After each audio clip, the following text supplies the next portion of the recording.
Kung makabuhi mo karon og patay nga computer, karon pa mo makabuhi. Karon pa mag-testingan. Ha? Kung matistingan. Patay nga monitor. Ha? Ha? Patay nga power supply. Oh, testingan. Testingan pa, wala pa mo ka-testing sukad. Wala. Zero knowledge mo sa hardware gid ay.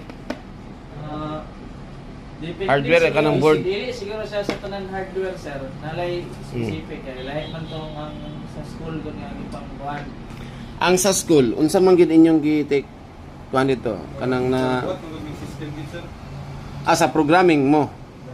Hardware din ako, kana lang mga Ang mga hardware kay katong mga microcontroller, mga ASP32, Arduino, Kato mo toy.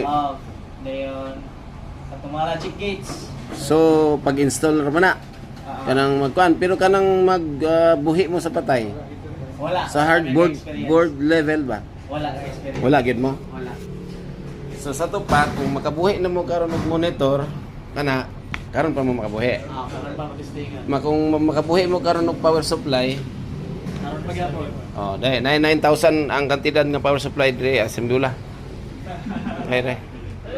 Dali. Next. Ipatrabaho sa ng power supply sila, kalabad na kita ulo na.